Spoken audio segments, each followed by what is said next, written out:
What's up with it, Raider Nation? It's your boy, Raider Honcho, and I'm back with a brand new video for you. If you're a fan of the Las Vegas Raiders and want to support this channel, please subscribe. Now, you may be thinking it's looking a little different in here, and you would be correct. I just bought a brand new camera, and this is my first video with it, so please bear with me as I try to navigate through all the settings and everything like that. But nonetheless, I'm giving you 100% of the realness, 100% of the time, regardless of what the camera looks like, man. I've been doing this since camcorders, I've been doing this since iPhones, and now I'm doing it on this camera, okay? Ain't nothing gonna change. I'm bringing the same energy, the same intensity, no matter what I'm recording it on, you feel me? So, in this video, I just wanted to bring you an update on Nelson Agholor. It seems to be, although Nelson Agholor is testing the free agent market, it looks like the Raiders are still the front runners to landing him. Seems that we are still in the best position to obtaining the rights of Nelson Agholor, okay? Now,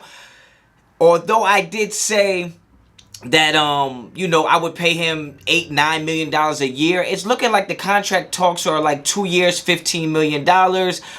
So to me, that's right around what I would want to pay for him. And what makes me think that we're in the lead to bringing him back is the fact that he has been in the building a couple of days a week since like the last month or so. So it seems to me that he's back and forth in the facility. He's probably talking to teammates. He's probably talking to ownership, the front office. They're probably working on some type of new contract for him. And to me, that's great news, because I just think that when you have chemistry with a wide receiver, you keep it. I think the quarterbacks and receivers need to have some continuity, need to have some type of consistency, some type of like rapport with each other. And although Derek Carr is good enough to like build a rapport with any receiver, I think it does him a disservice and puts too much responsibility on him to get that done. If he already has a receiver he's comfortable with, I think you gotta do what you can to bring him back. You think about he had to adjust to Amari Cooper,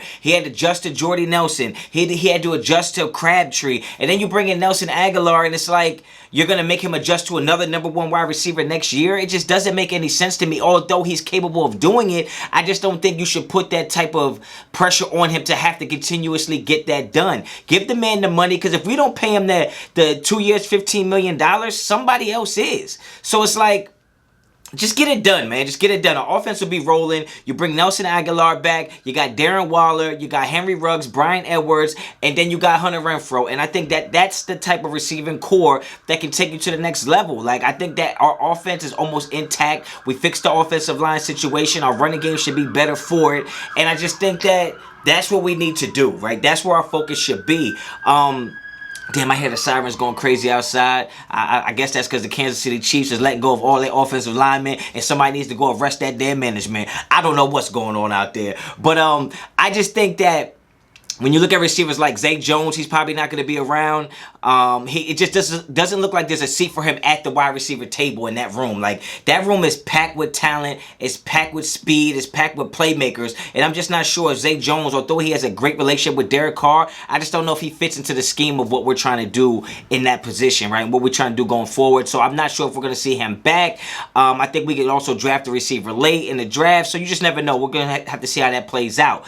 And other free agent news, it seems to me that Melvin Ingram is picking up momentum with him coming to the Raiders, especially since he posted on Instagram or Twitter or something saying coming soon, and it was like a picture of Las Vegas. Who knows? He might be just going out there to play craps, out there, throw a little dice or something out there. Who knows, man? Who knows why he's in Vegas? I don't know, but it's only right that we speculate. I mean, what else are we going to do? We might as well try to take a guess on what's going on. And the fact that he played for Gus Bradley and we are turning into the Las Vegas Chargers, it wouldn't surprise me if he does come over. Now, I have no problems with that happening. I don't want to bring every single player that ever played for Gus Bradley to the Raiders, but I think Melvin Ingram, if we can get some production out of him, and we can get him for a good price, I think we bring him on. I did hear that Janoris Jenkins, cornerback, is going to be a free agent. And I know what happens whenever there's a free agent is every single person thinks that a free agent should come to the Raiders. I'm telling you now, we're not going to get them all. I will bet any amount of money we're not going to get all the free agents, okay? It just doesn't work like that. So, to me, Dalvin Tomlinson is still my #1 priority, and John Johnson is still #1 priority. 1A, 1B, those are two guys that I can see us getting.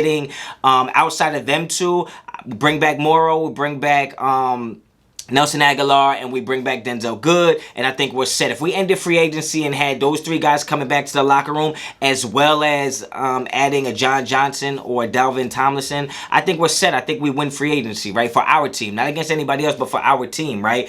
It does look like with the cuts that we made and the trade that we made with Trent Brown, I think we're looking at between $33 and $40 million available in cap space. So we do have the money to go get players. I'm just not sure what the Raiders are going to do. You never know what John Gruden is gonna do, man. Like, it just seems like you have it figured out and the obvious answer is written on the wall, and he'll just find a way to do the complete opposite of what's the obvious. So you just never know. We just have to sit and wait. Now, another thing people have been talking about is running backs and potential free agent running backs and signings like Aaron Jones might be available. They've been talking about Adrian Peterson. You've been talking about Mark Ingram.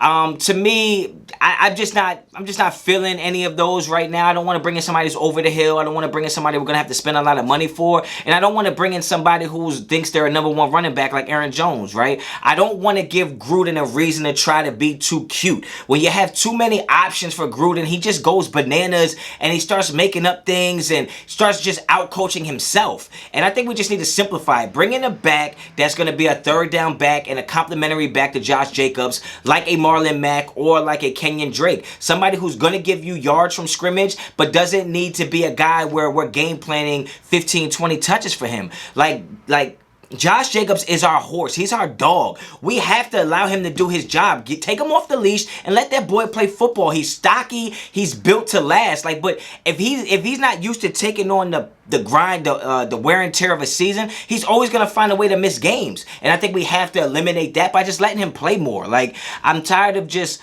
trying to be too cute, too many weapons and too many things for Gruden at his disposal that he just outcoaches himself, okay? So I just don't want to deal with that, all right? So, yeah, I mean, that's pretty much it. You know, if you like the video, please like the video. If you like the channel, please subscribe to the channel. We're on our way to 2K. We have been monetized already, so if you're seeing ads on this video, I really appreciate y'all because I couldn't have made it happen without y'all. Anybody who's been tuning into the live chats, yo, I really appreciate that. That's fun. We're going to definitely be doing a lot more of that. Now, in the comments, don't only tell me what you think about the free agency right now. Also, give me some questions. I want to do some videos where I take maybe the top 10 questions in my comment section and do a whole video on that. And I will shout you out, all right? So, if you got a good question for me, put it down there in the comments. I'm going to take the question and make some videos out of the questions I get. And I'm going to shout you out. I'm going to say who asked the question. And then I'm going to answer the question on my video. All right? I think that'd be a cool thing to do. And I'm gonna continue to bring the content. I got a brand new camera, so I should have no problem with getting content. I was having issues. I was recording off my phone, and like I guess the video size was too big. I was having issues like saving it and loading it. So now I will be able to bring you content. I'm not gonna bring you content every single day and just like oversaturate things and water it down. But I am gonna be bringing you important topics, important content because I am a diehard Raiders fan. I am a Raiders junkie, and I am a Raiders fiend.